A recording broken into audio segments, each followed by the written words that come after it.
Youth today are facing serious challenges more than I think any other generation has had to face thus far. From violence to family issues to dealing with the incarceration rate in the city of Detroit. There's just a plethora of issues that they have to face, and I think that they need constant, dedicated mentors, people who can help guide them and show them that they can overcome any obstacles that are facing them. All right, I am Council President Pro Tem Mary Sheffield, and I actually represent this district that you all go to school in. I know some of you all were my students. Wave your hand if you were a mentor in my mentor class. There's a few of you in here. Stand up. Stand up. I saw a few other girls from Ralph Bunch. They're being shy. Well, I am so honored and privileged to be here with you all today. This is my 5th annual event. We have taken this event to every single high school in District 5. You guys are our second to last stop of the tour. And so I just want you all to have fun, be relaxed, be excited, be engaged, ask good questions, and really learn from a lot of the panelists that are here today. These people are professionals. They have excelled in their professional careers, and they can offer you a lot of inspiration and a lot of hope, okay?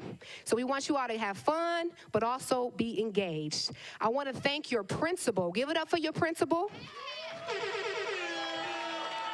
And also Miss Mia. Give it up for Miss Mia for allowing us to have this event here, okay?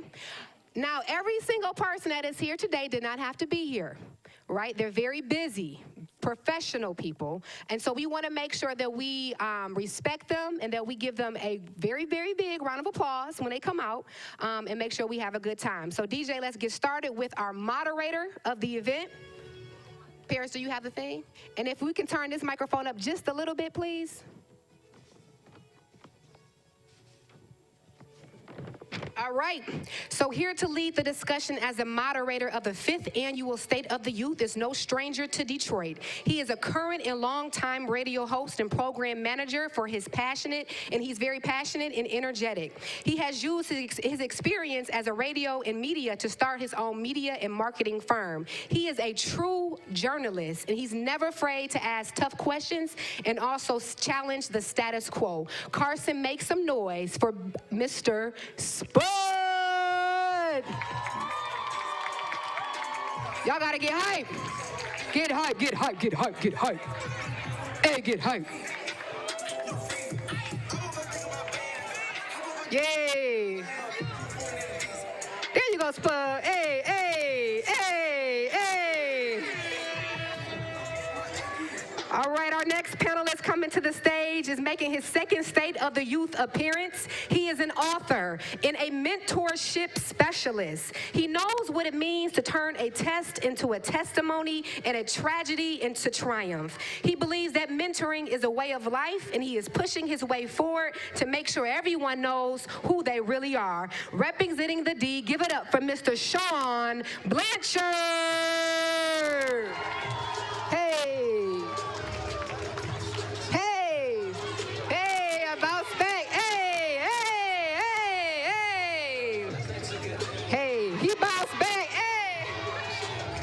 Bounce back, hey, yeah. All right, y'all. Our next panelist is the first-time State of the Youth panelist. This young lady gets more joy out of mentoring young men and women instead of working her corporate 9-to-5 job. She has used her passion to start an organization that is dedicated to helping young people find their passion and also cultivate their talents. Carson, put your hands together for a true champion of the people, Miss Danielle Hughes.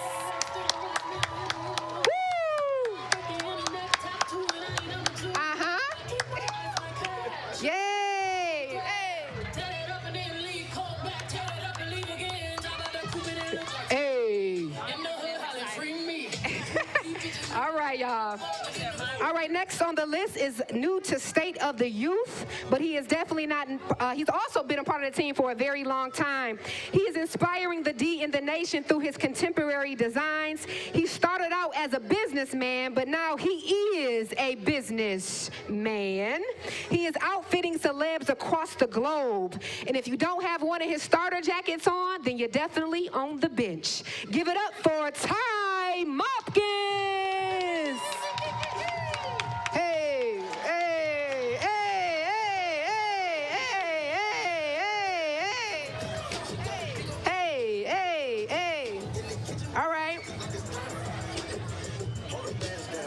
right, y'all, up next, our next panelist is making her first appearance today. She has been known to lay down the law, but also represent for young people. She is proof that through hard work and faith, your dreams can be achieved.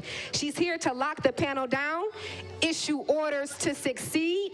Born and raised in the D, give it up for your honorable, the honorable Judge Aaliyah Sabree.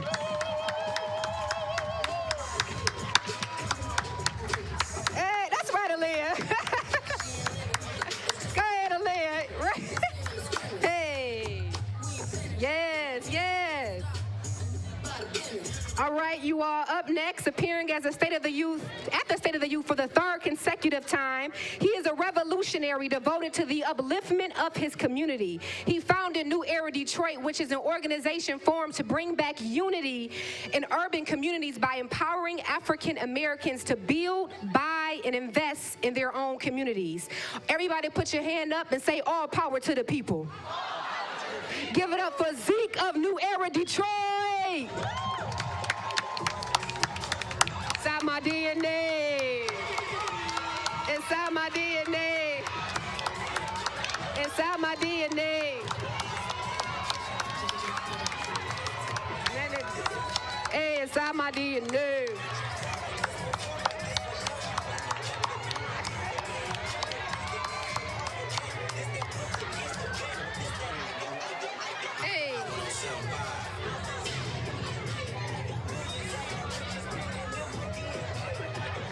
Now y'all making noise. All right. New Era Detroit. All right, next coming. Uh-oh. All right, you all, next coming to the stage is also someone who is new to State of the Youth, and she is proof that black women do rock. She started her company because she grew up doubting her own beauty, but now she sees that we all are beautiful, and she tries to inspire people through her new beauty line, which is called the Lip Bar. She is an entrepreneur. Give it up for Miss Melissa Butler.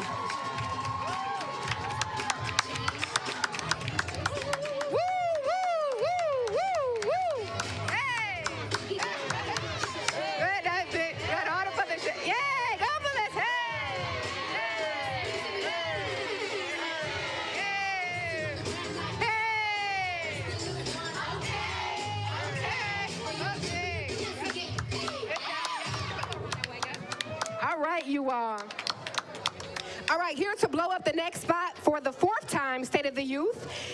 He is known to be a warm-hearted, outspoken, energetic DJ from Hot 107.5. He takes pride in knowing that he is the voice of the city, giving hope that someone can overcome adversity. He also is a DJ on Hot 107.5. Give it up for DJ BJ.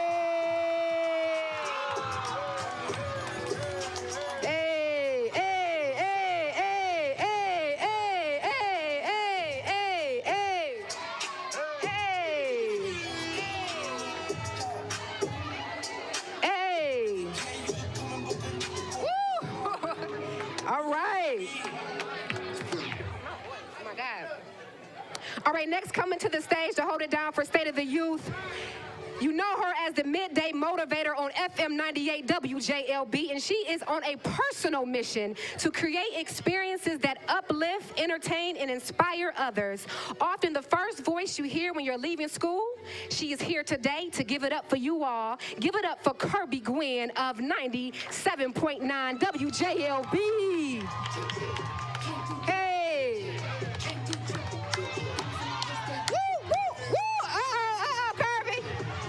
Kirby, go ahead, Kirby. Hey, all right, Kirby. All right, last but not least, reporting for duty and making his State of the Youth debut today. He is Detroit born and raised. He initially took his talents out the country, but now he's back in his hometown where he loves, Detroit. You see him every evening on Fox 2 News, always repping for the community and our young people. Give it up for news anchor and reporter Joshua Landon of Fox 2 News.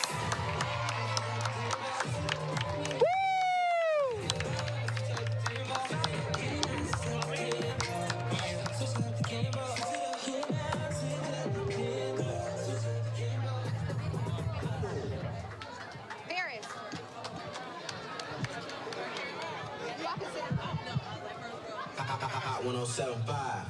Video? Yes. Can I get a what up though? What up though? We're going to have some fun today. We want you definitely to be engaged in the conversation. We are going to ask some questions. Everybody can sit down. We're going to give you the opportunity to be able to ask some questions, as well as we got some giveaways at the end. You get the opportunity to be able to, have some fantastic pictures and get some selfies and so forth and so on.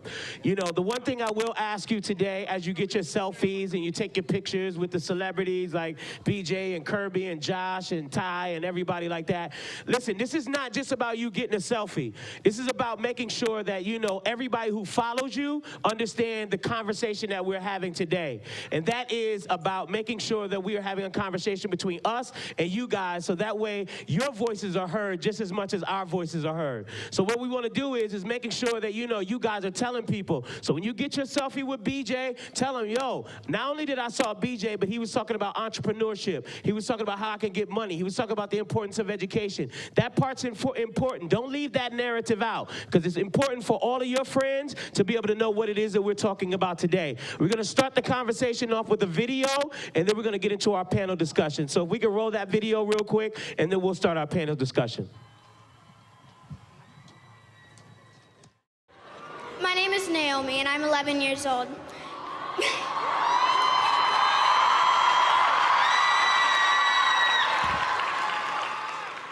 Me and my friend Carter led a walkout at our elementary school on the 14th.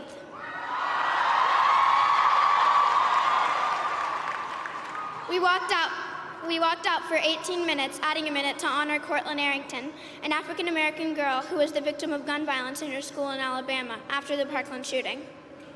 I am here today to represent Cortland Arrington. I am here today to represent Hadia Pendleton. I am here today to represent Tiana Thompson, who at just 16 was shot dead in her home here in Washington, D.C. I am here today to acknowledge and represent the African-American girls whose stories don't make the front page of every national newspaper.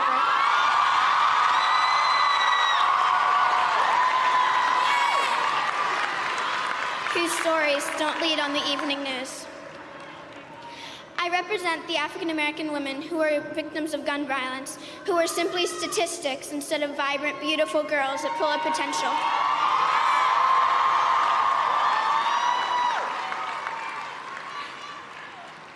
It is my privilege to be here today. I am indeed full of privilege. My voice has been heard. I am here to acknowledge their stories, to say they matter, to say their names, because I can, and I was asked to be.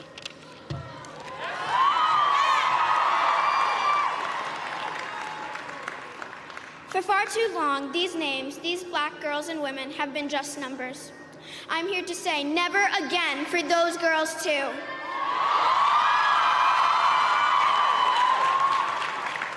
I am here to say that everyone should value those girls too. People have said that I am too young to have these thoughts on my own.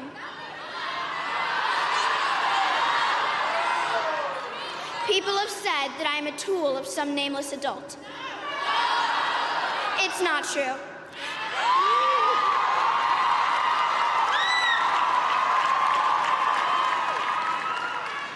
My friends and I might still be 11, and we might still be in elementary school, but we know life isn't equal for everyone, and we know what is right and wrong.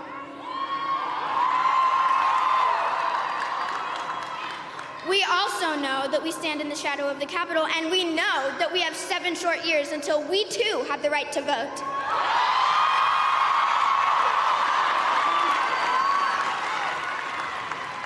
So I am here today to honor the words of Toni Morrison.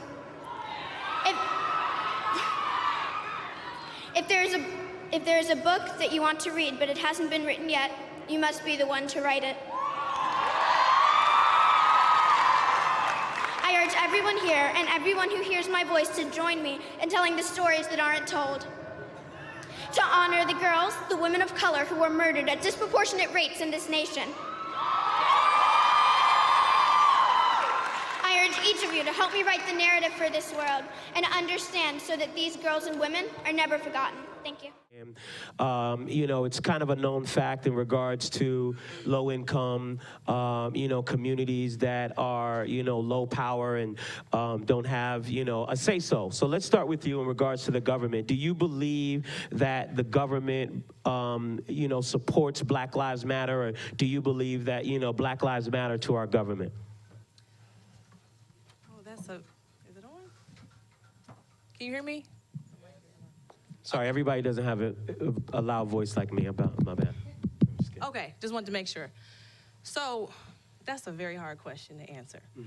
I can't say that the government as a whole does not care about Black Lives Matter. It's definitely making an effect, and people are listening and is bringing attention to it.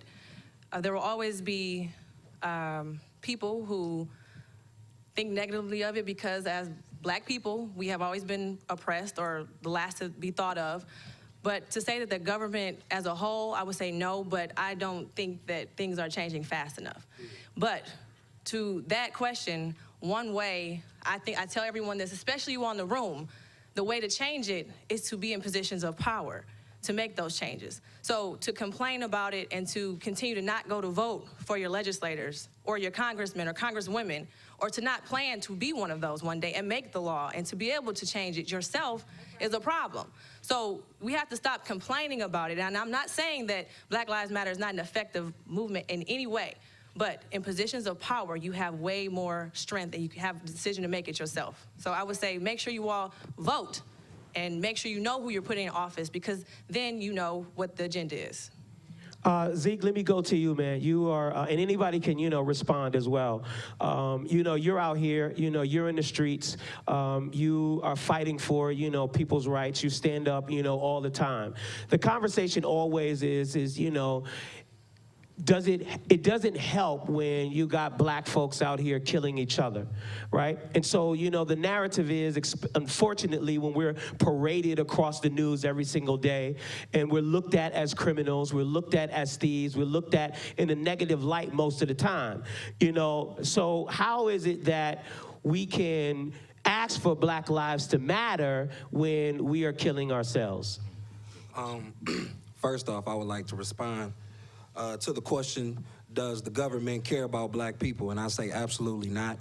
And I'm saying that because of, if you look back at what we've been through and what we've came from, if you look back at what's going on now in the city of Detroit, even when you talk about our schoolings and curriculums and us being able to, you know, take it to the next level in regards of education, Black education is never the key factor in America. So how can you care about Black people when you don't focus on education, Black education in America? We living in a city right now that right over here in this area, they found $533 million to build a prison facility, but we can't find $50 million for the people in Flint, which is majority a Black city up in Flint, who you know, has been poisoned with water. You know, it's where's your priorities? If you care about Black people and you care about the elevation of Black people,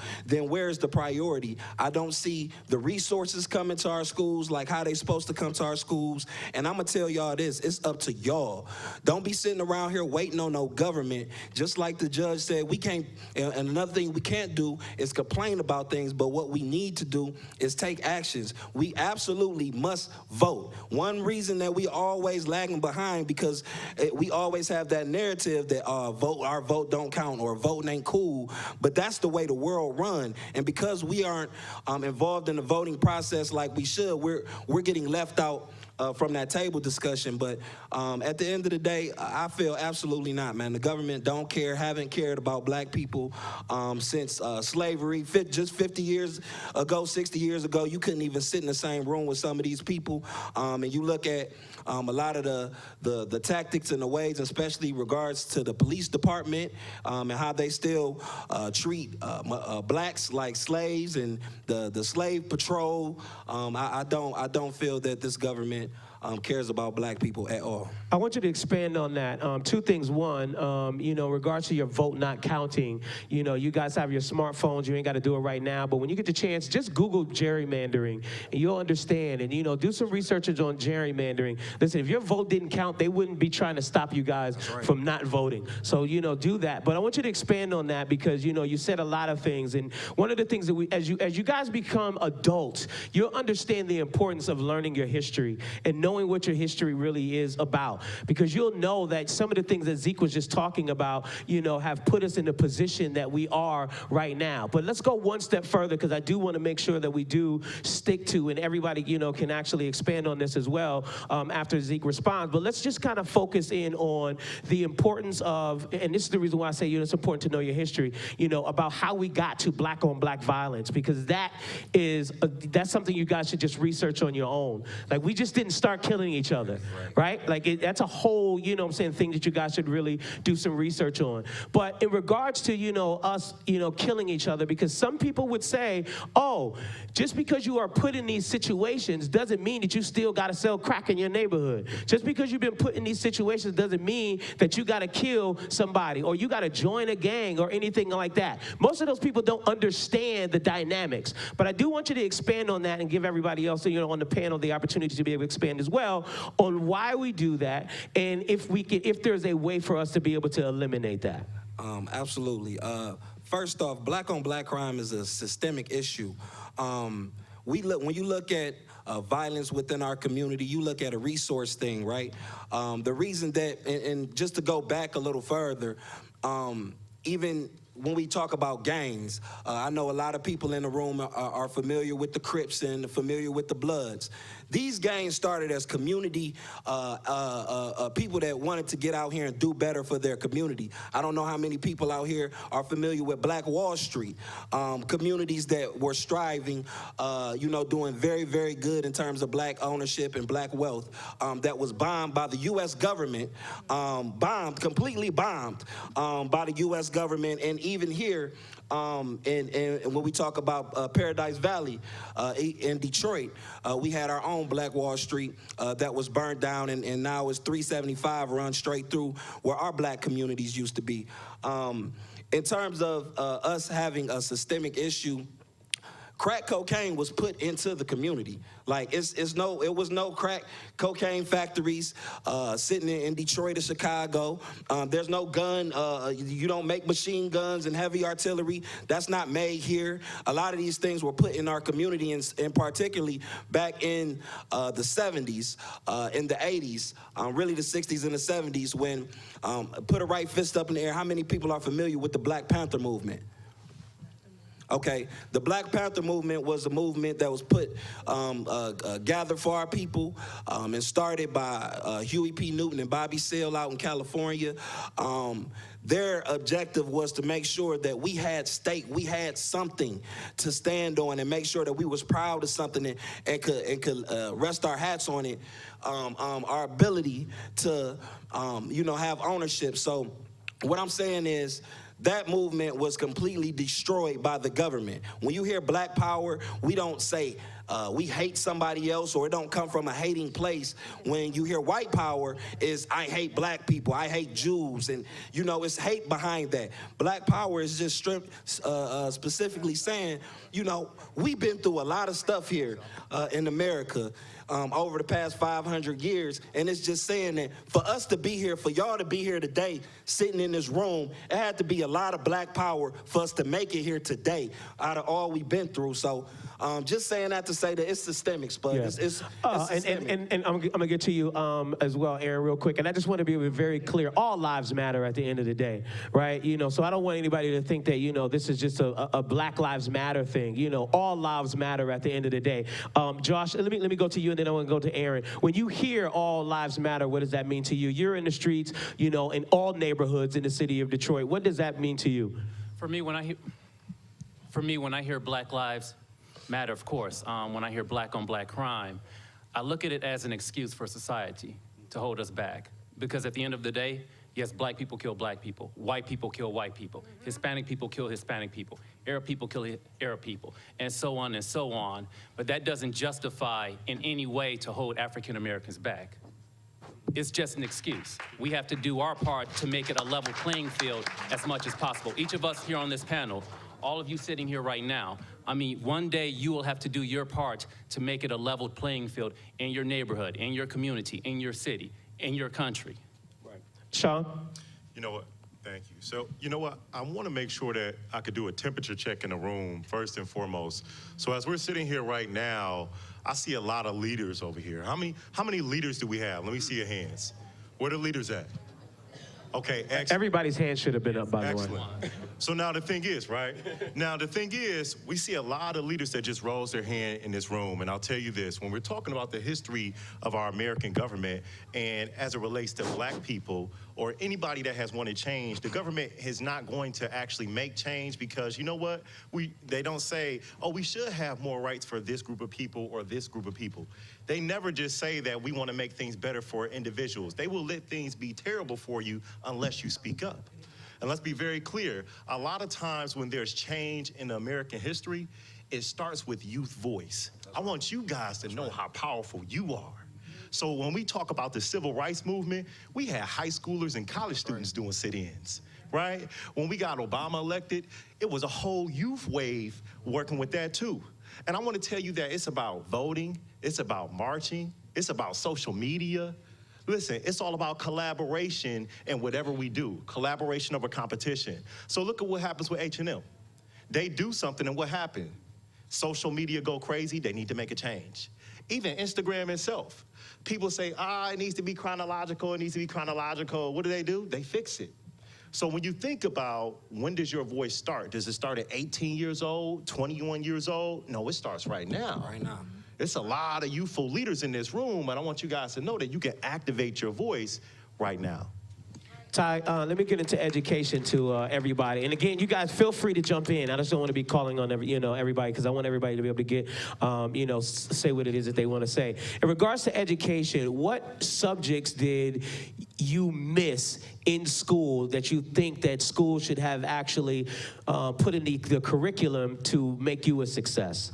Well, it's been a while since I've been in school, It's only been a couple of weeks, couple of days.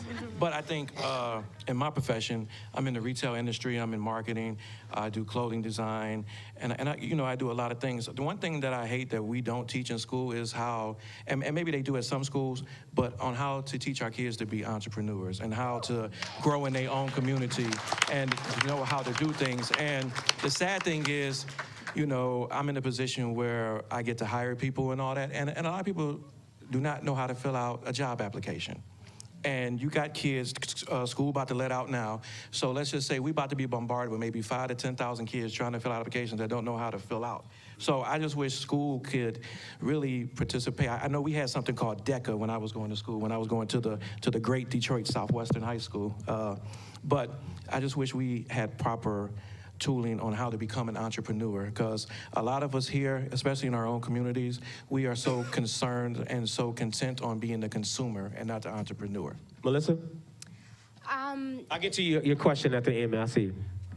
So I went to Cass, and I graduated. I went to college. I had a successful career, and then I started my own business. And in that moment, I realized that I was never taught to think. I was only taught to do. I was only taught to follow someone else's rules. And so I really wish that the educational system really focused on you actually being exactly who you are. Because there's power with you being a unique individual. There's power with the way you think. So like in math class, I know you guys have probably experienced this, where the teacher wants you to show your work. And it's like, but if I got to that same answer without your method, why is this wrong? And so I want you guys to channel that and say that I don't have to think like everyone else. I don't have to follow this rule book. Go ahead, Josh. For me, when I think about education back in school, quite simply, I wish education was equal to what kids are in the suburbs are taught. Right. Because it is not a level playing field. It was not a level playing field for any of us. and it's not a level playing field for any of you. I mean, when I took the ACT, I literally guessed that exam. Half of that I did not even see before. So it needs to be a level playing field from start to finish. Kirby, what were some of the things that, you learned in order to, make you successful in school, whether it be, high school as well as college, to get you to your level? Excuse me. Well, just to piggyback on what Josh was saying, I actually was a product of school of choice, and my parents sent me to Bloomfield Hills to go to school. And just seeing the opportunities that were available there versus the things that all of my friends in Detroit had was just heartbreaking. So for me, it was a lot about taking advantage of any and every opportunity, anything that was put in front of me. If it was something that I wasn't necessarily like, oh, I may like this or I may not like this, I tried it, because that's how you discover who you are at this, especially at this point in your life. Like, it's all about, having new experiences and defining yourself. BJ, let me just get to BJ. I ain't heard you yet. You want me to hold your gum? No, I got No, it. just kidding. I want to say, too, that I think I learned a lot from failure. Failure was a big a winning streak for me, because once I failed so many times, that taught me to want to win again. And one thing I failed a lot in school was math class. I hated math just from the numbers, and then they came with that big calculator, and it was just too much. But as I got older, I learned to apply what I learned in school to my regular life. So once I couldn't succeed in getting the degree I wanted to get or being this successful person from the school degree, I learned what I knew from school into my regular life, so that's why I'm a DJ. So it really resorted back to math. All DJing is math. I'm subtracting, adding, division. That's in my head 24/7 while I'm on the radio, while I'm in the club. So it's the same stuff I learned in school. I took it, applied it to my regular life, and the rest is history. Danielle? On what I learned in school? Yes, ma'am. Okay, y'all, so first of all, I know we about to get out of school, but y'all gotta look a little more excited. I'm looking at y'all faces, looking like you a little tired, so I don't know if y'all need to stand up, move around. DJ, we need to play some music. Y'all need to look a little more excited. Am I boring y'all? Dang. No, just kidding. So when I was coming up, I always had to create my own because I was never included or never invited to do what everyone else was doing. So when I was younger, there was a talent show. I was in middle school. I wasn't invited to be in the clique with the cool girls to be in their talent show group, so I had to create my own. When I was coming up, that's always been like a natural thing throughout my life. So I've been fired, y'all, from every job I've ever had except for one. So I was forced to create my own business. I've always had to create my own. So I would say being just headstrong and just being determined and knowing that, okay, this doesn't work out. I didn't have the grades. Y'all, I graduated high school by the skin of my teeth, but I made the Forbes list in education in November. So I say that to say this. When I was in high school, I couldn't join student council. I couldn't join National Honor Society because I didn't have the grades, but I started my own committee in my school. So being headstrong and knowing if you fall, that's okay, get back up, dust yourself off and create your own. If you see something that you want to be a part of, you're not included, you feel like you don't have the credentials, create your own. You can do whatever you want to do. It's 2018, we live in the world of social media. You can literally become whoever you want to be and do whatever you want to do.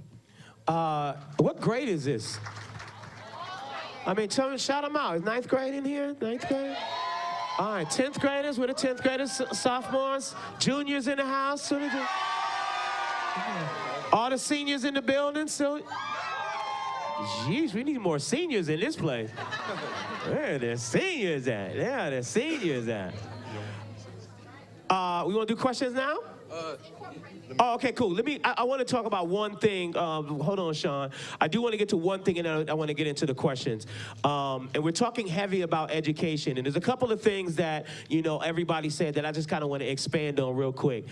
I started in radio when I was 15 years old. I started out carrying records. I started out going and shadowing and, looking at my mentor, and that's how I started my journey in radio.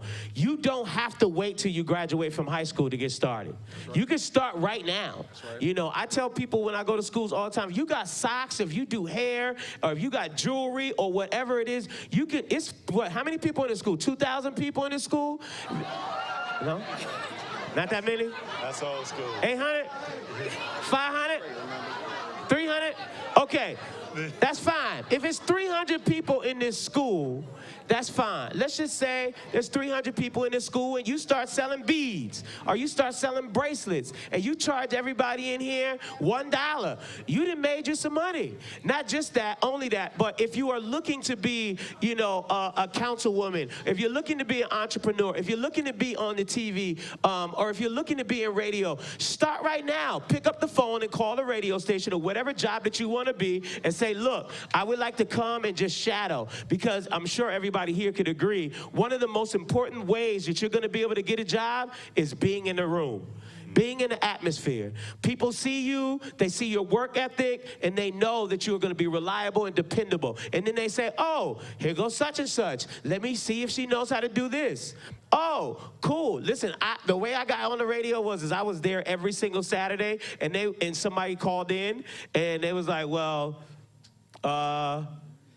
do you think you could be on the radio? And I was like, yeah, I've been waiting for this all my life. This is all I've been doing. And from that one moment, that catapulted me into being on the radio. And so start with, you know, where you are. If you're interested in something, pick up this phone, go to YouTube, and figure it out. You guys have the power of education right in your hand. I do want to just get into this real quick, and we're going to get into some questions. Starting with you, Judge, and then Zeke, I want you to, you know, expand. Judge, I know you unfortunately see a lot of youth come through your courtroom. I want you to talk a little bit about the school-to-prison pipeline and the unfortunate, you know, things that go on with the school-to-prison pipeline and how youth can avoid that unfortunate situation. So it's a very depressing topic to start off. I will say that. Even when I was a prosecutor, before I was a judge, it was all of us. I would see people who looked like my brothers and my father all the time. It was always us. And it breaks my heart to see that because, yes, there is a prisoner pipeline pathway. It's no secret. But there, to me, is a direct correlation between education and the prison system. So we are, anybody in here know who Betsy DeVos is? Raise your hand. She's our Secretary of Education. You all should know that. Right. President Trump appointed her. She's the one who makes decisions about our school system. That's an example of how you all should know who's making decisions about you all and your education. So I can't, you know, speak, I'm unfortunately nonpartisan position, but my point is Michigan and our education system is not doing so well right now. And as a result, there are a lot of young people who come through my courtroom today. I was in court, I had court today before I came here. I had a young lady who couldn't read, and she was 27 years old.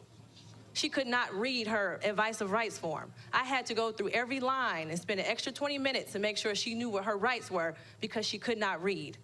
She's in jail, and she's agreeing to things because she doesn't even know how to read.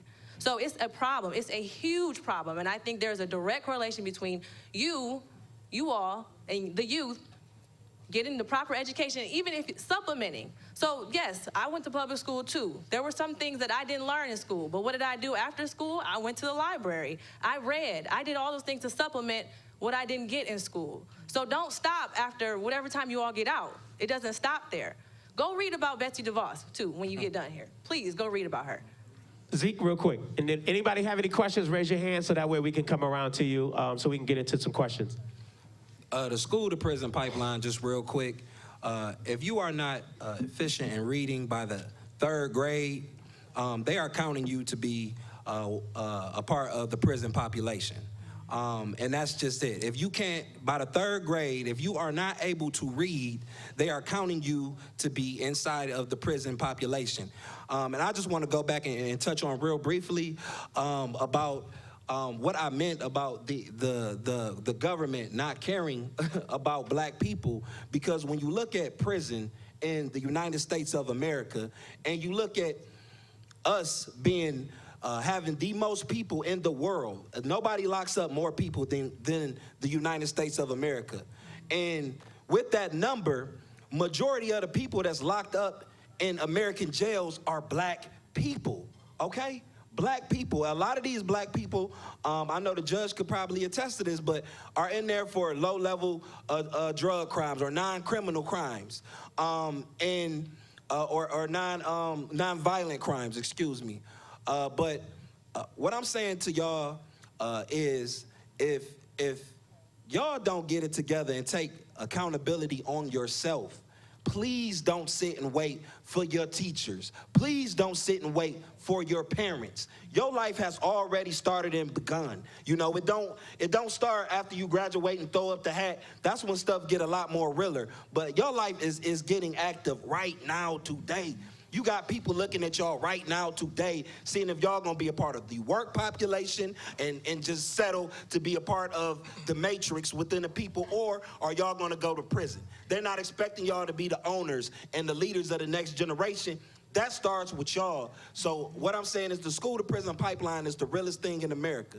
And if y'all not able to read and push yourself to the limit, you're gonna end up in jail. Once again, right across the street, right down the street, a jail will be put up. Y'all see it. $533 million they found to build a prison, and they can't find pennies to help y'all out, help better education in black communities. So you tell me what government care about y'all. All right, Ty, real quick. Okay. Hello, it's off. Oh. It's not working. Yeah, I'm gonna use this one. Okay, just from a show of hands, the average age here starts at what, 13? We got 13? 14? I'm sorry, 9th grade, you know, some 13, 14. Okay, so from 14 to 17 is in here, right? This right here is the most crucial time of your life. You're gonna be tempted with a lot of things. Like, I know how high school is. You know, some kids wanna be the best dressed. Some kids wanna fit in. Some kids gonna get teased. Some kids gonna be popular. But I just want y'all to know, like, y'all the next Detroit. It starts with y'all. When I was going to school, we didn't have a lot of people come talk to us. You know, we had the typical career day thing, but we didn't have nobody that was from our area, that was from us, that was like us. You know, I come from a mixed marriage. My mother's white, my dad's black. I never knew my white side of the family because they disowned my mom for marrying my father. So I come up in a lot of disadvantages. I come from the west side of Detroit, Grand River and Roseline area, Oakman area and all that. But I just want y'all to know, don't ever feel like you from Detroit and you got disadvantages. You from Detroit, trust me, people all over the world look for us. You can spin the globe and touch someplace, and there's somebody from Detroit there that done changed and made a difference there. I just want y'all to know that y'all the next Detroit. I don't care if you black, white, Hispanic, Arabic, whatever you are, y'all the next Detroit.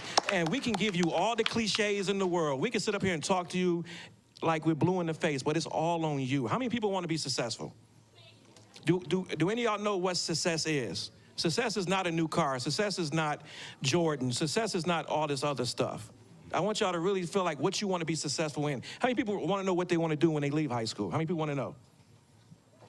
So focus on that and be the best you, and don't take no for answer. Trust me, I come from the lowest of the lows. I know what it's like to bust food stamps, to catch bus to go to school. I know what it's like to be on Section 8 and all that stuff. I know what it is, but I never settled. I never took an excuse for nothing, and you guys shouldn't either. Yeah, go ahead, Sean. You know what? So I wanted to make sure I can share this piece, and this is taking a piece from what Spud said and a lot of other people up here said. But I actually, of course, I'm from Detroit too, and I have 7 brothers, and 3 are dead, and 3 have been to prison, and my oldest brother has life with 11 children. So now, what's interesting about that is that when we talk about this prison pipeline, that's an interesting situation, and I want you guys to know this.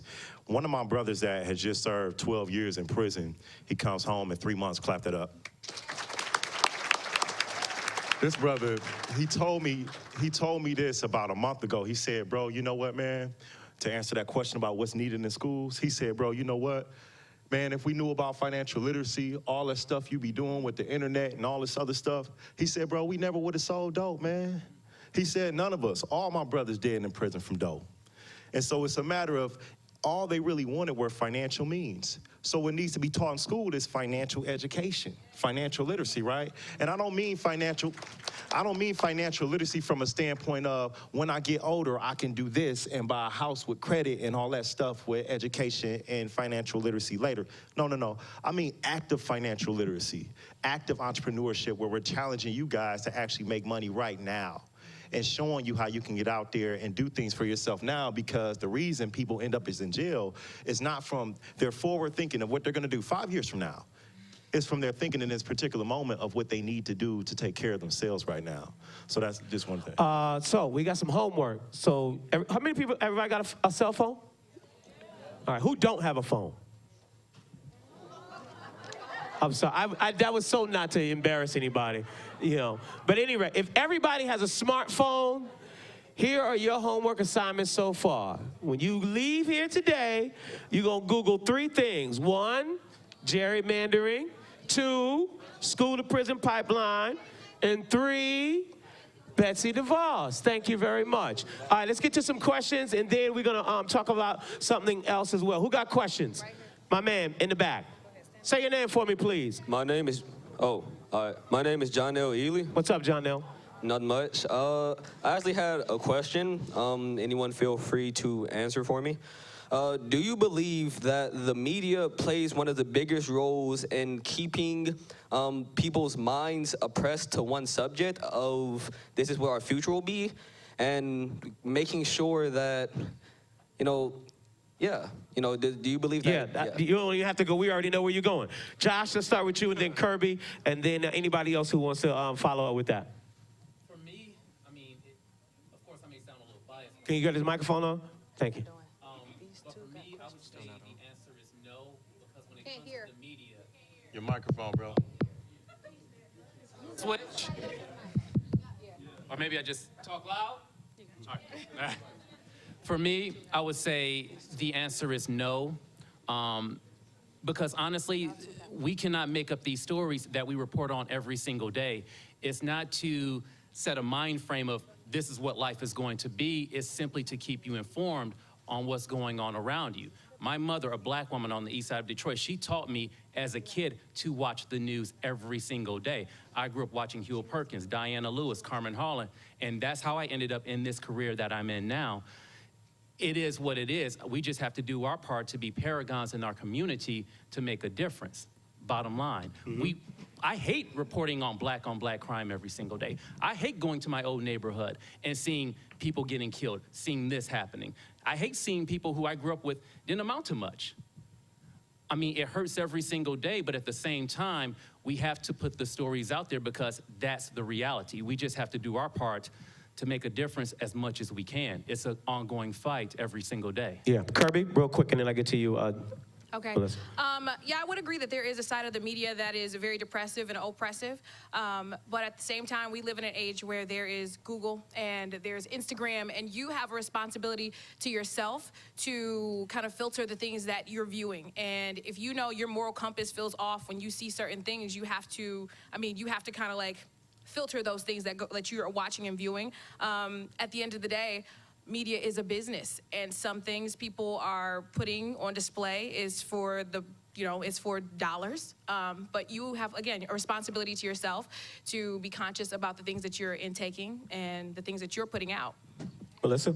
As a person who's not a part of the media industry, I absolutely believe that it's consistently telling a singular story, especially as it relates to oppressed people, women, people of color, etc. And it's apparent even when you think of, people being murdered. If a black person is murdered, they want to tell you all of the bad things that black person has done over their lifetime. If a white person is murdered, it's like, forget that. If the white person is the murderer, it's like, oh, he was a great guy. His neighbors said that he was an amazing guy. He walked his dog every day. And so there's consistently this story where the oppressed people are, and I think this is just like the nature of the media, because like Kirby said, the media is a business. So there is money behind these machines. So, at the end of the day, it's like, okay, well, who's feeding this story and how does it benefit this particular community? And oftentimes that oppressed people is never gonna be the benefactor of the media. Before I get into some more questions, because I want to get to that, I want to get to, how many people here know who Eric B. and Rakim is? Okay. Okay. That's a shame. Everybody know? Nobody knows Eric Rucker? Okay. So let me go to Ty real quick. I'm gonna come to you, John. So let me go to Ty because as the adults in the room, and my grandmother did it to me, right? As the adults in the room, we look at our generation of music as something totally different than what we hear now, right? The sad part about it is if you think about it, the music is pretty much the same message, right? You don't have that much different, which is a shame in a whole conversation we can have on, a totally different day. But because I chose you first, Ty, because I want to go to BJ next, because you come from old school hip hop. What is it about the music today that you feel, if you feel, is an issue? Personally, and it's something that it would never pretty much go away, we are too freely in music with that N-word thing. And where we think that other cultures saying that is a compassionate word and it's a cool word to use. And then they make up excuses for it too. They say, well, we're saying it with an A, we're not saying it with an ER. The thing is, you're saying it. And I just think we need to be better knowledge on what that word really, really, really, really means. And do you guys have a problem with the music you guys listen to? No.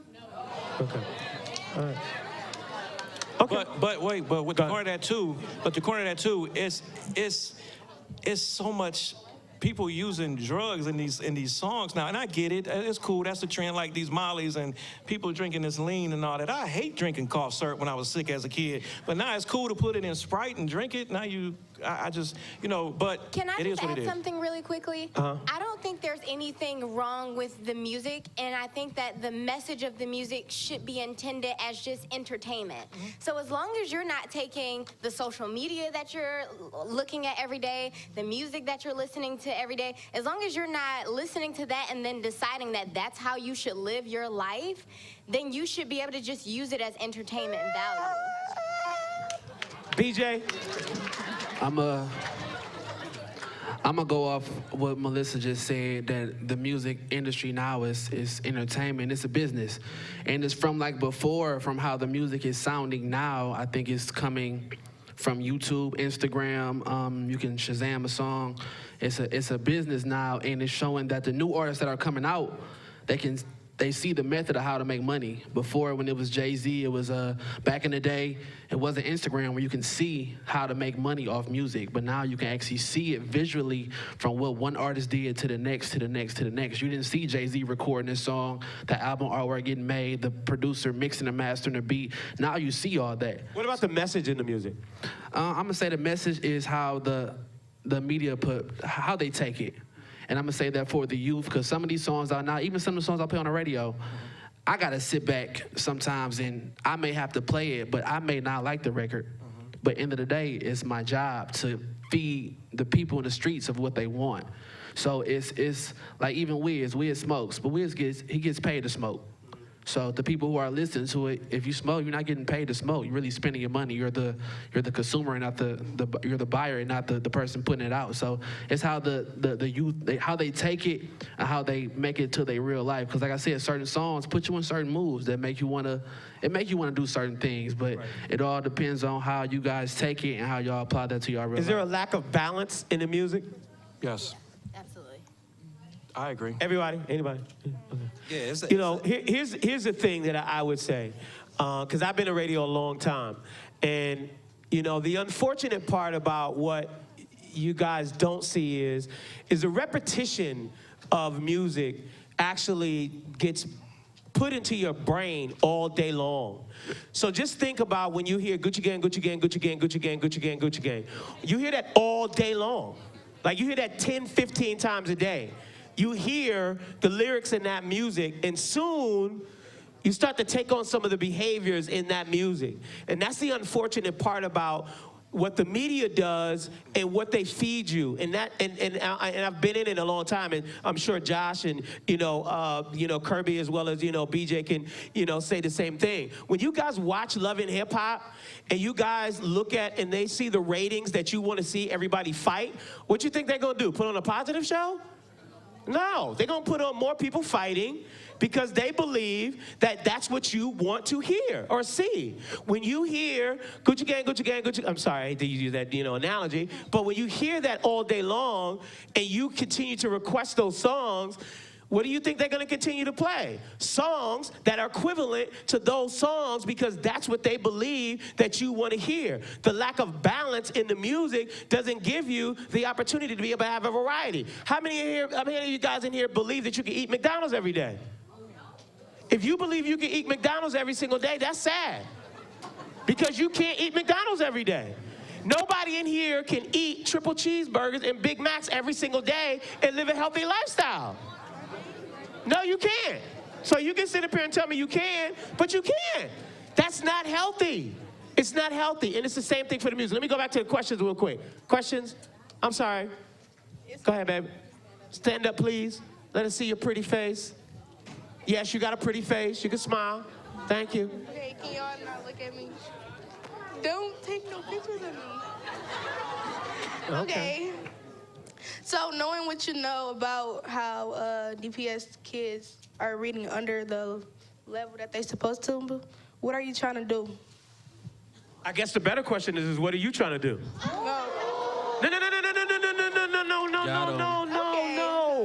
No, that wasn't a diss. That wasn't a diss.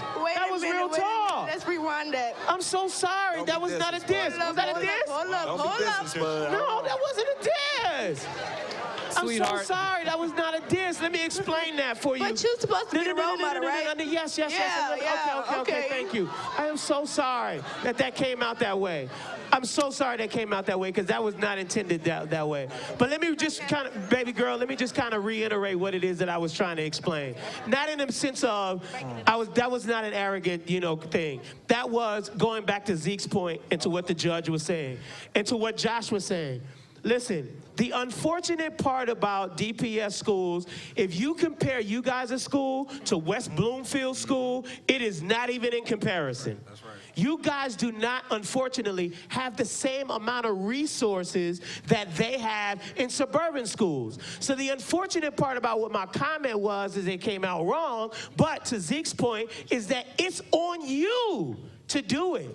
Your teachers, your parents, everybody cannot continue to wrap around. You got to do some of the work as well. So you got to be able to make sure that you are learning, you are making sure that you're coming to the table, that you're showing up, that you're participating. That's important because we can only pour in so much to the people who don't want to pour into themselves. You got to be able to pour into yourself. So I'm sorry I wasn't trying to dish you or anything like that, but the real talk of it is that you guys gotta help because unfortunately you already are at a disadvantage. So you gotta be 2 times as smart just to be halfway of what it is in the suburban school. So I'm sorry, I wasn't trying to dish you, baby. I'm sorry, that was just my knee-jerk reaction. Go ahead. You know what? So I want to say that. I'm gonna put my mic down. Let me shut up.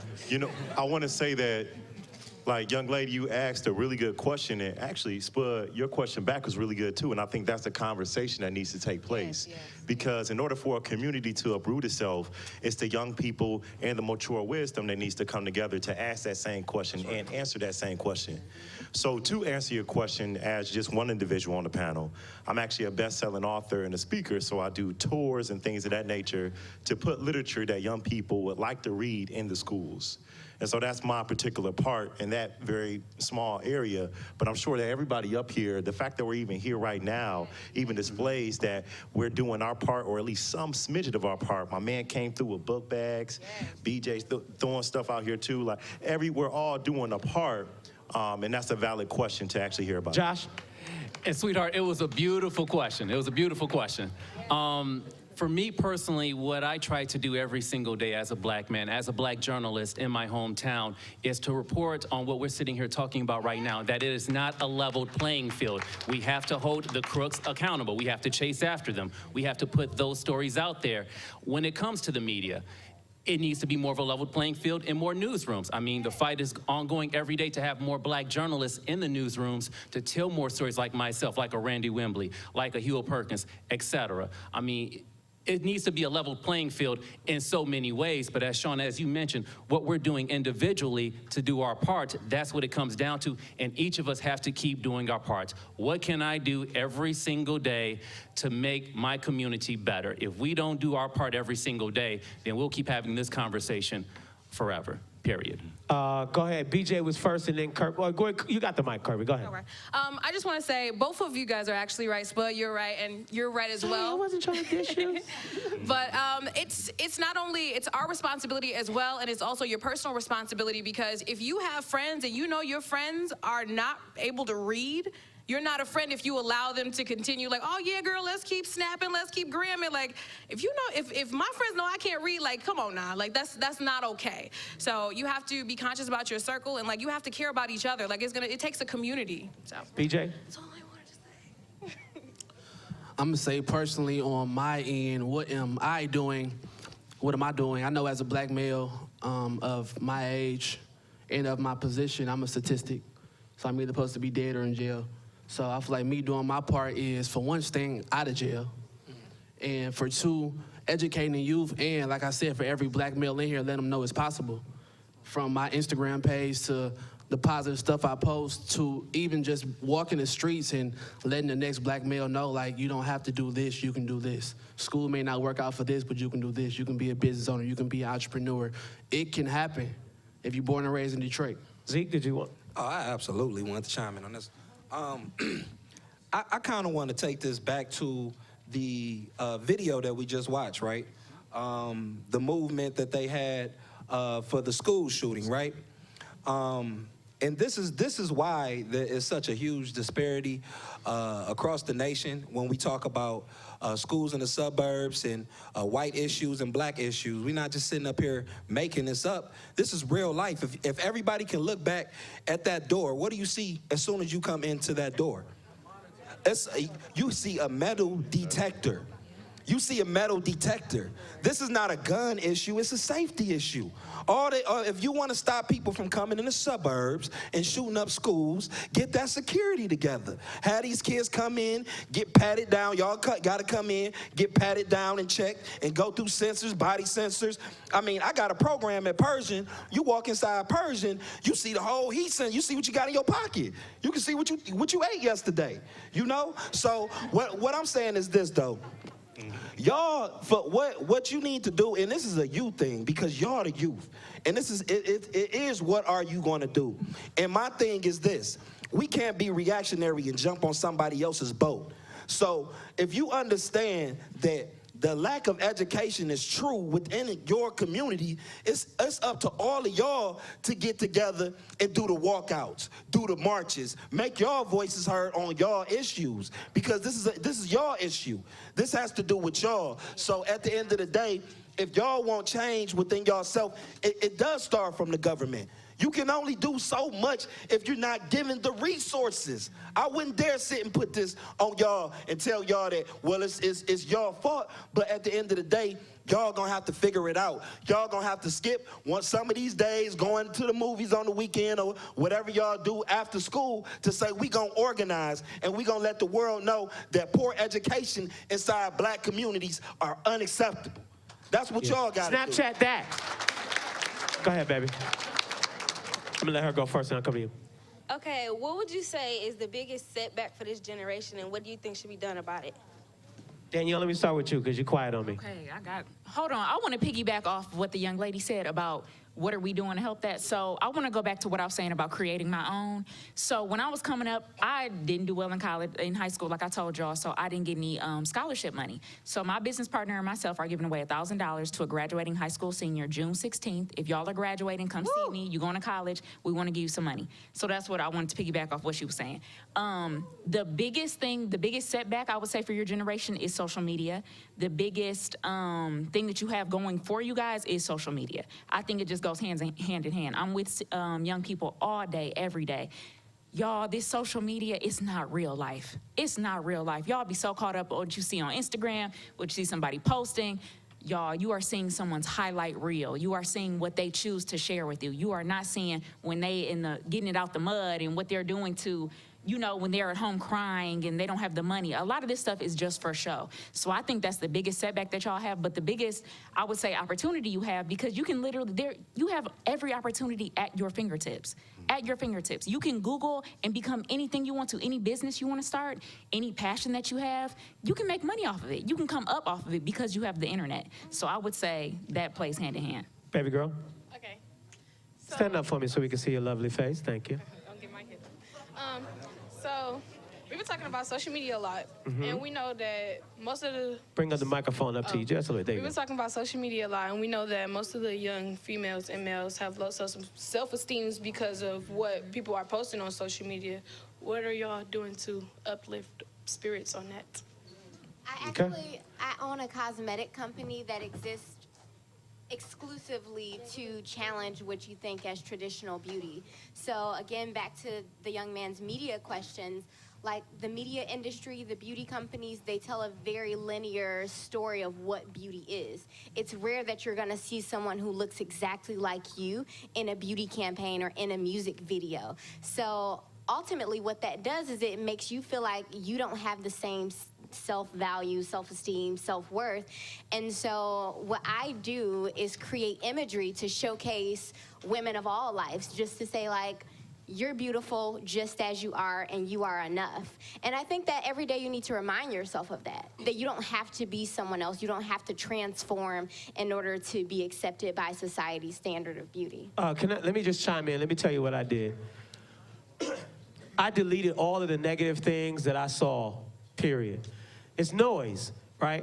And so you have the great thing about social media is you have the choice to follow whoever it is that you want to follow, right? You don't have to follow a bunch of negative people. So a lot of the people who was noise, who was doing this with the butt shots and all of this other stuff, had the skimpy clothes. I was like, you know what, this is just a bunch of noise. Let me just eliminate that, and I'm gonna follow people who uplift. So I would, suggest that you follow Ty or follow BJ. Follow these people who are gonna give you inspiration, so that way, that's pouring into you on a daily basis instead of seeing what, funny video was out there, or not that that's not cool, but sometimes you just got to change up who you're following. Anybody else want to chime in on that? If not, next question.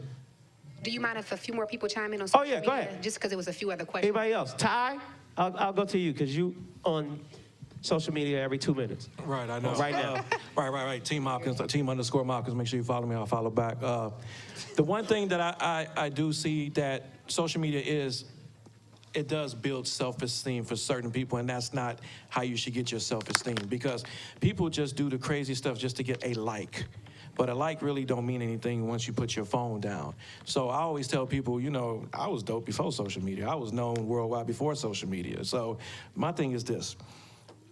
On my page, I post my L's. I post defeats. I post the struggle. I post what it's like to go without things and certain things and all that, because I never forget where I come from. And I tell everybody all the time, I'm from the real Detroit, not the social media Detroit. It's a difference. Let me, I want to, before we go, because we got about 30 more minutes. Before we go, I want to kind of transition, not necessarily from, questions, but to concerns and needs, right?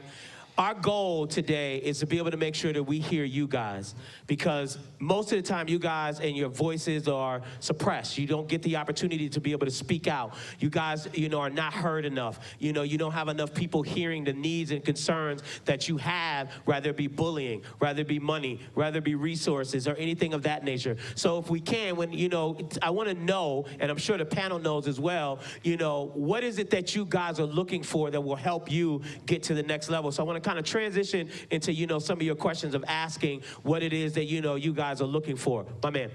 My name is Sean Messer, and my question was, do you believe guidance is an issue in our community? So if a kid has only one parent, like a single parent, and they repeat their parents' mistakes?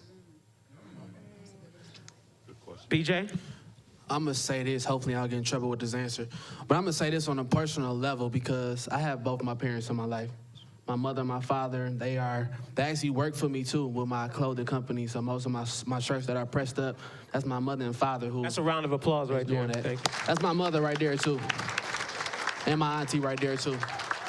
But I want to say, when it comes to I just had a kid. She is 4 months now. So when it comes to my girlfriend, she's not cool with her father at all. And I can tell from certain things she do. She tries to play the man role in female situations, but when some man stuff happens, she can't boss up to it because she's a female. You know, so I feel like guidance is very important, and especially when it comes to both parents in a situation. That's why, like I say, with my baby now, I want to be there every step of the way with everything that goes on, because I see it in my girlfriend from simple stuff that she does that is really a situation that a male should handle, or even the male attitude should come out. But she tries to play both sides because she always had this thing towards her father. So, guidance. Josh, real quick.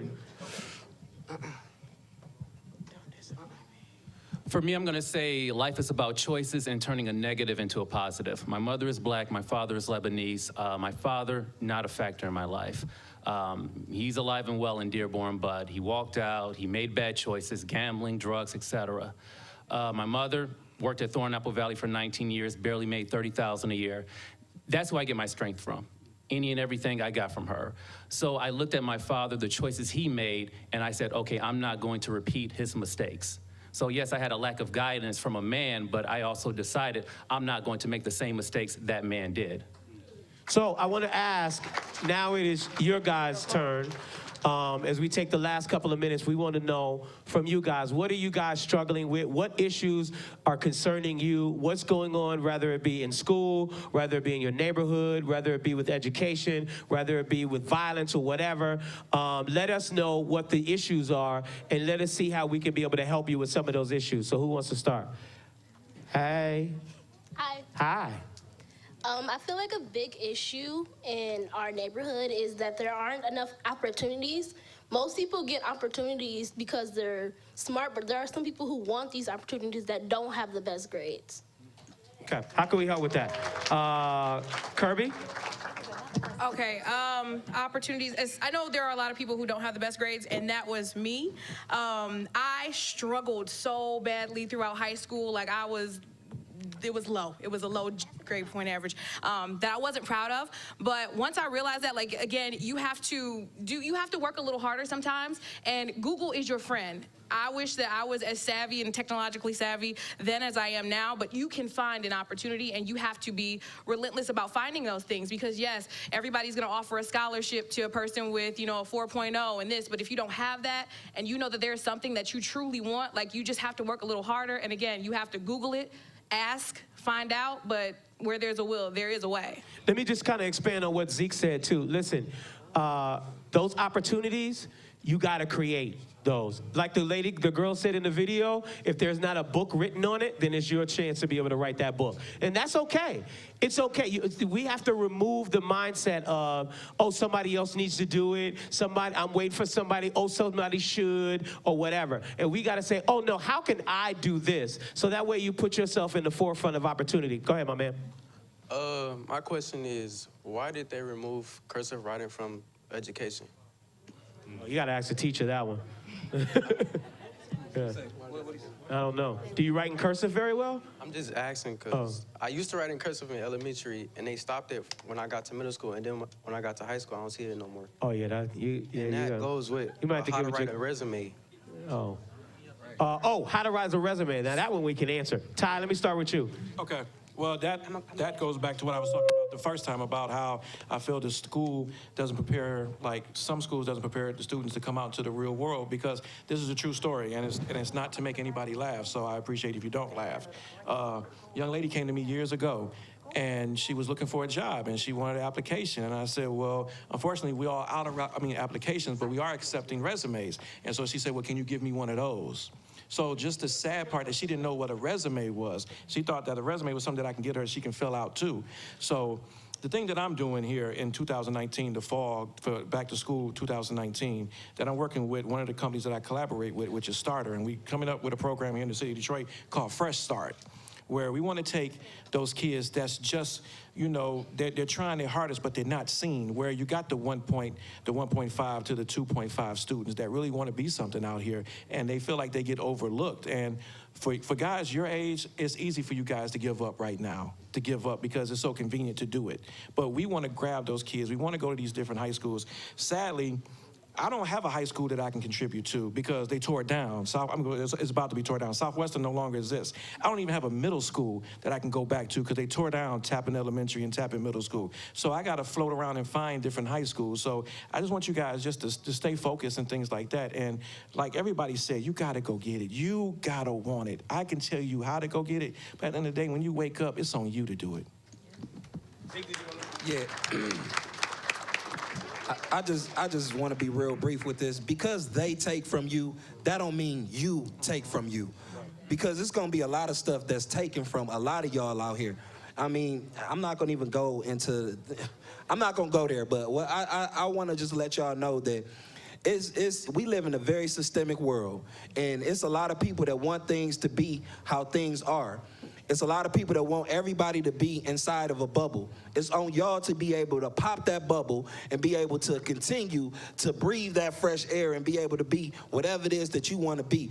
Just because somebody takes some school, take away Cursive, that's okay. You go to the crib and you continue to work on Cursive even if it's not in the school. Don't let nobody take away anything from you. You make sure that you hold it down for yourself, man, because you all you got at the end of the day. Yeah. My man. All right, so I'm having trouble with like picking a college. So there are tons of programs where you're having kids pick college, but what about those students that don't want to go to college? What about kids that want to go to trade schools or other places where they could get a career easily without having to go out of state or going to a college in state, just having to stay home or going somewhere near where they can get a free program? Good question. Melissa, let me start with you. Well, I think you have to think about what you want and what you want to do. So college isn't for everyone, and that's just the reality. So don't feel the pressure of your parents to go to college, because if you don't really want to do it, you go to college, and what are you going to do? You're going to leave with student loans and without a degree. So unless you actually want to do it, unless it's something that you believe that you can actually do, then don't do it. There's absolutely nothing wrong with trade school.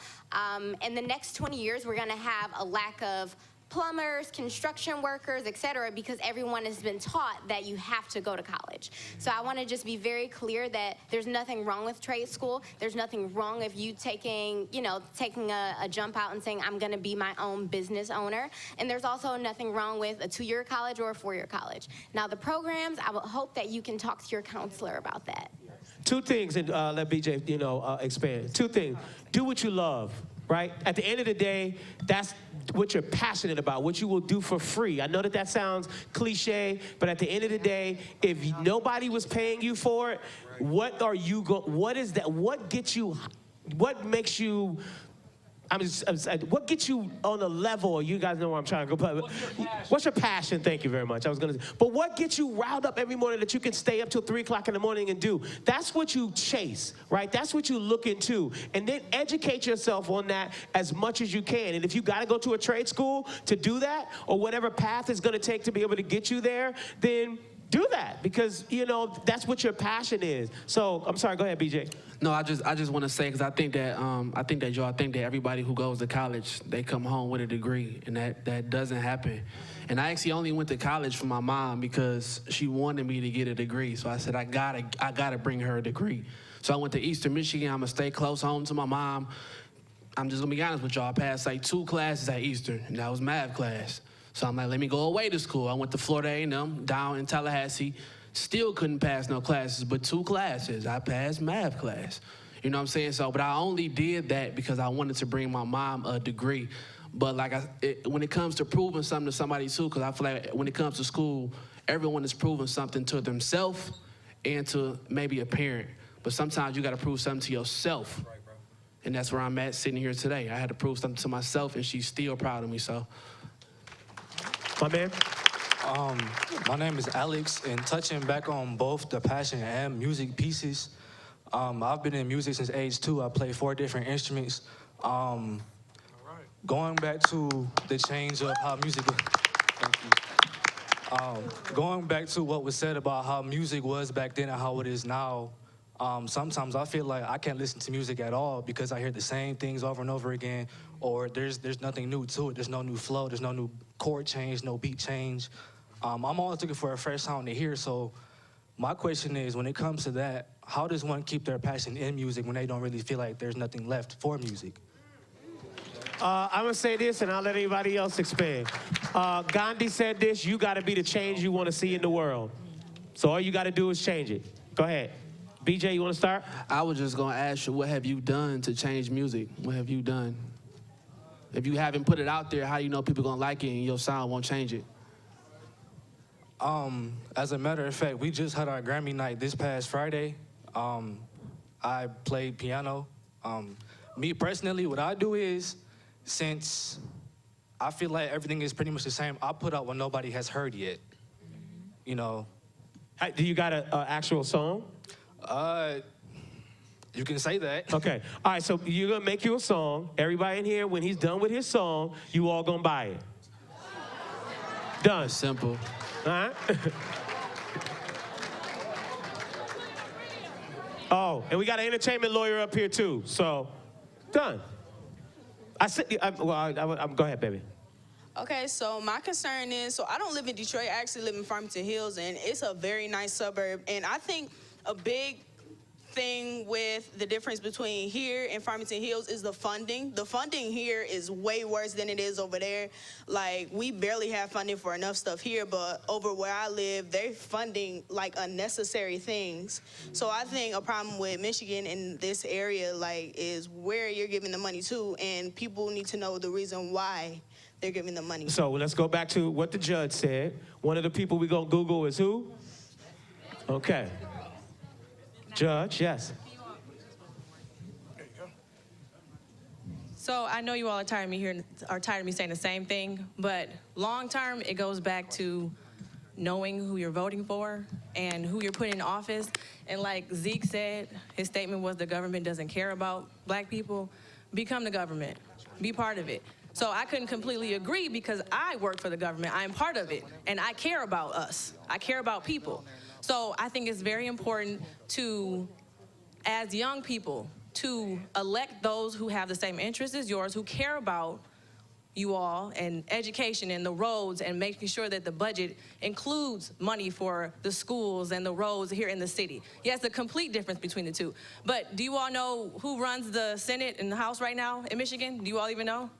I don't know. No, it's the Republicans. So you all don't know that. You have to know those things to know that we need to change it so that Democrats who are predominantly in Detroit will then have your interests, and then you'll see a difference. So you have to understand who's running things and you have to change that. You have to vote. So I say become the government. Run for office. Vote. Who's next? Who's next? I just have to chime in real quick as the youngest elected official in the city of Detroit on Detroit City Council. I have to echo Aaliyah on the importance of knowing who's in office, because when you talk about how the suburbs of Farmington Hill and the prioritizing of funding, right here in Detroit, we're having the same issue, downtown versus the neighborhoods, right? And so when you only have a certain amount of people who are advocating for Mack and Bewick, Joy Road and Grand River, whatever it may be, you need more people in office who care about the neighborhoods, and who care about inner city communities, who care about the urban issues that are affecting you all. And so we have to know right now, how many of you all know who's on Detroit City Council? How many of you all know who's on Detroit City Council? How many of y'all know who Dr. Benjamin Carson is? Let's don't go there. We can't go there. So just know who represents you, because at the end of the day, people who are elected do control the funding, and we control the purse strings. So we control what happens as it relates to allocation of funding. Young, you had a question? Okay, so I just wanted to talk about what she said over there about us not having enough opportunities in our neighborhood. And I feel like that's because not a lot of people like you guys all take a stand and start your own thing and come over here and talk to us young black people and every other race in here. And I just feel like when people come to our neighborhood, they be like, well, they don't need it, or they're not coming to us with the problem, or no, they too ghetto. They won't do nothing with the stuff that we give them anyway. We give them money, they're going to go buy drugs with it, or they're going to go buy useless stuff with it, and that's a problem. Anybody want to respond? I'm not sure what the question is. It's not a question. She just was, basically saying, she's just venting. Zeke? I just want to say I feel your pain. At the end of the day, I don't know how many people are familiar with New Era Detroit, but what we do, we started in Detroit about 4 years ago, and what we do, we are a strict community organization. So I remember starting this with literally hardly nobody, right? And it's not the most popular work, you know what I mean? It's not looked upon as the best stuff to do, but we out in the community all the time. We done hit every single neighborhood in the city of Detroit. We done fed out of our pockets over 25,000 people. We done hit, we done been able to mentor a countless number of youth and been able to make small changes within our community. And I'm saying that to say, that had to start with me wanting to say that there's something that needs to change. That had to start with people that's around me. Y'all see, I have a good team of people who's here that decided that they wanted to change something within their community. It's nothing coming out the sky that's going to be able to help us change ourselves. We got to be able to put the work in to change our communities and demand more. That's what we need to be in the business of, not asking but demanding more and holding ourselves accountable to do so. So I just say that, get actively involved within your community. If you want better, we are always here to help. We run 24/7, 7 days a week in 5 cities. We started in Detroit, now we 5 cities doing this. Our goal is to be in every black community throughout the country and out the world, because we got people from as far as Canada and Africa and the UK who's calling for our structure of organization, but it's all about organizing. We are disorganized people, so our communities look disorganized. Until we able to come in and get the city council members, get the judges that's on our team, get the people that's doing the groundwork that's on our team, and come together and sit down at the table as a collective, we're not gonna see a change. It's gonna be the same thing. So once again, like everybody done said up here, man, it's on y'all. It's time for y'all to take action. It's y'all time right now. Ty? Quick question. Who asked that question? Can you stand up? Stand up. Okay. Where you stay at? 6 Mile what? Like what's? I mean, I'm saying what area. I'm trying to. Hey, I'm trying to help you. I'm trying to tell you what to do, to show you what to do. Okay, so 6 Mile away. Okay, so what you gotta do? Okay, so you want somebody to come to your block, right? You want somebody to see what's going on in your neighborhood, to care about it, right? So who is the council person in that area, Mary? Depends on 6 Mile and what. Well, she ain't gonna say 6 Mile. 6 Mile, 6 Mile. You got a phone in your hand. Google what district you live in, and you ain't got to do it right now. You can do what you do. Just say east or west. Okay. So probably Scott Benson. Okay, so what you do is this, and I'm quite sure he has an Instagram page, right? Okay, so what you do is this. You do a short documentary, go on your Insta Live, you record stuff, and you just keep tagging them, and you tag these officials, and you tell them what's going on. You make these videos. I don't care if nobody think it's corny or something, because evidently you want this help. Evidently you want somebody to come to your neighborhood. So you did this. You got the power to change that. You got to change it. How many people know who Bernie Sanders is? Okay, you heard of Bernie Sanders. So Bernie Sanders ran for president. Now, how many people know who Cardi B is? Okay. That was amazing, by the way. At any rate, Cardi B went on her Snapchat, on her Instagram Live, and she went off on the government about Social Security and about taxes and everything. Anybody see that post? Okay. Bernie Sanders, who is the senator or no, in Vermont? Vermont, yeah. Responded, and she got nationwide coverage off of that particular post, where Bernie Sanders, who ran for president, who said to Cardi B, she is right about what's going on with Social Security. You could do the same exact thing. Everybody in this room can do the same exact thing.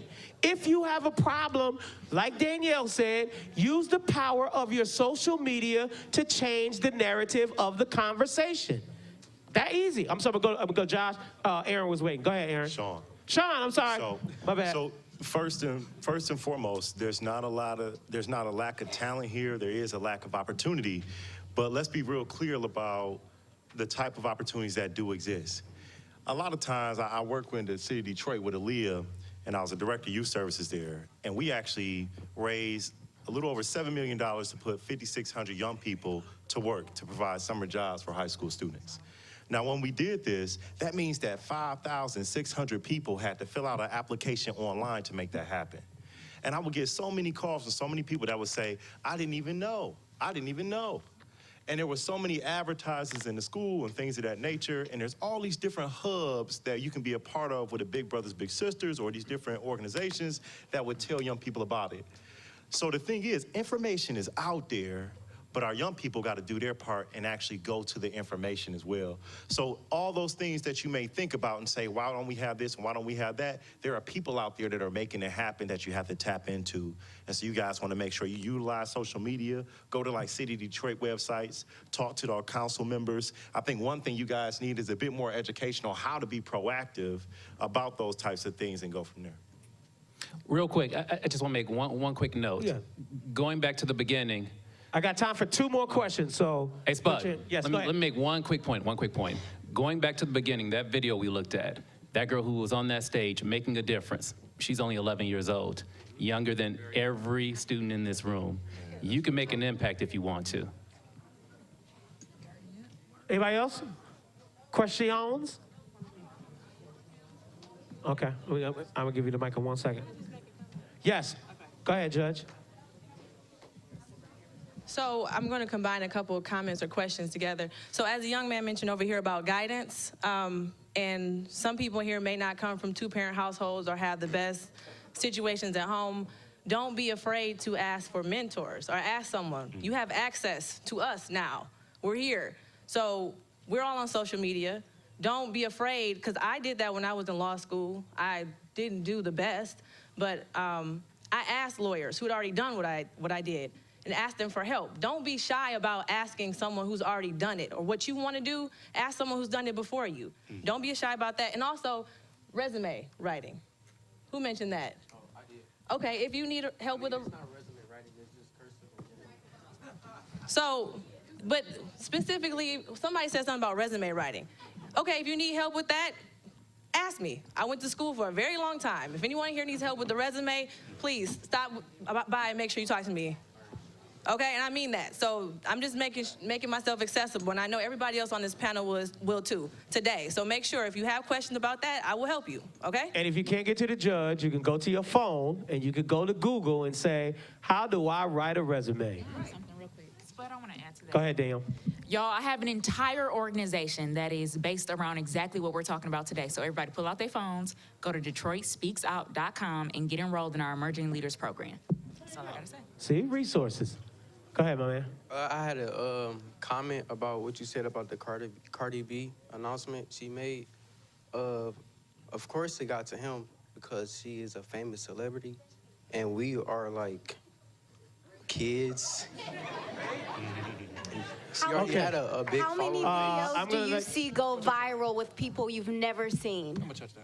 So the idea is oftentimes if you're thinking about something, there are probably a lot of other people thinking the exact same thing. So just don't be afraid to put your story out there was the point. We're not saying that you're the same, you have the same popularity as a Cardi B, but at the end of the day, if you have something to say, don't be afraid to say it. And I just want to touch on this too. I feel what you're saying, and you feel like you don't have a chance, you don't have a voice. Let me tell you this. When I started doing these custom starter jackets like 4 years ago, right?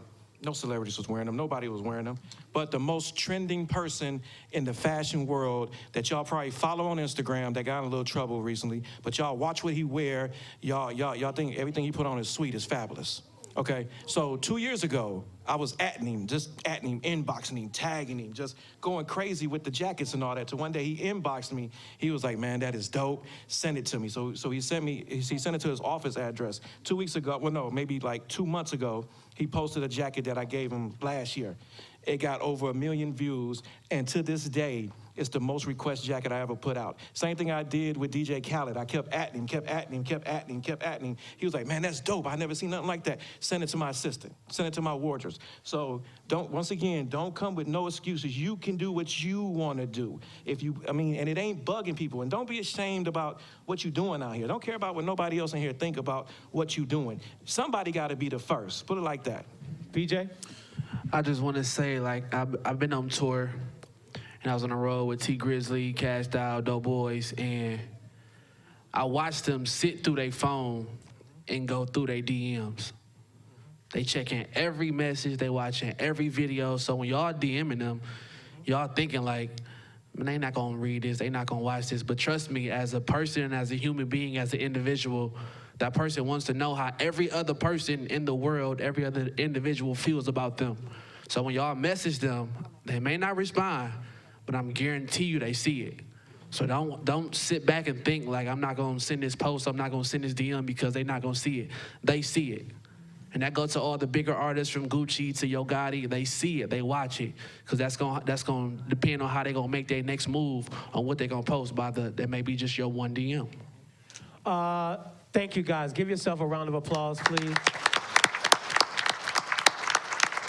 I know earlier, Councilwoman Sheffield, said that, we were busy and that, there could have been any place that we could have been, but you guys, took the time out to listen to us, and we appreciate that. You guys engaged in the conversation. We appreciate that. So thank you guys so very much for allowing us to come and being a part of your day as well. We do have some giveaways. Kirby has some giveaways. Ty has some giveaways. I think BJ has some giveaways. So how do we want to give these away? Ty, we want to start with you in the jackets? Okay, yeah. Come on. You want to come up and stand up? No, I'm going to do it right here. Oh, okay. So the young lady asked me the question about her neighborhood that stay on 6 Mile. Stand up. So I want to show you the power of just standing up and just being brave to ask for that. So I don't know who has it, but I want to present you with one of my custom Detroit Pistons starter jackets that I did. I want to give you one of those. She's going to get it now.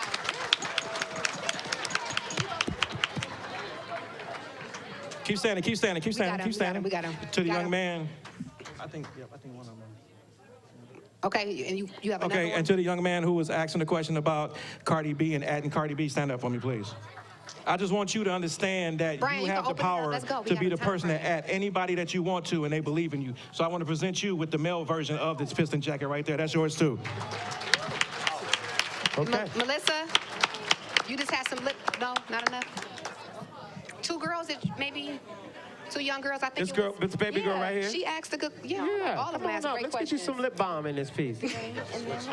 Lip bar, not lip balm. Oh, yeah, what's her name? And then the young lady who asked us what we were doing to help you guys in this. Right here in the back, yep. Yep. Come on, young lady, come on up. You can play some music, DJ. You can play a little music. And then Kirby. Leo right there. Yeah, he got the jacket. Kirby, come on, you have some stuff to give away. We can just give it away. I need to find it real quick. She doesn't have it. Here you go. My man in the right, back. so- Let's just give it to the people who ask a question. My man right there. Come on, Yeah, you go get your come on. lip balm. And my man right there too. Is this right? All right, so I do have a 4-pack of Sky Zone passes to give away, and it looks like the theme is bravery of people who are asking Yeah, questions. told my So man, who do I'm we have sorry. left? Yeah, right here. Who got Kirby. up and made a point? Yeah, Right here, yep, right my here. Man. I've Yeah. got a 4-pack of Sky Zone There passes go. for you. Right here. Oh, I'm sorry, Kirby. Oh, I'm sorry, my man Did right you here. take my winner? I'm sorry, I didn't mean to. Right You here. took my winner? I thought we was going to take the theme. Can you be quiet? Go. All right. That was my fault. All right, so let's see. Who else asked a great point out there? You right there. I'm sorry. Oh, These up two here. are That was my questions winner. that I you They're bet. already here. these are all- Three. Yep, here's your three guys So y'all right here. just got Lucky me three. standing Go here right just over and looking get out into the your abyss. prizes. All right, I have a Sky Zone pack for you, a Sky You Zone guys pack can step for you. right on up to Kirby. She'll take care of Dave you. and Buster's Yes. gift cards for you, and a Dave and Buster's gift card for All you. right, give it up for everybody, you all. All right, thank you all for being a part of this event. Make sure you all hashtag it, share the pictures. God bless you all. Stay engaged, stay woke, work woke. God bless you.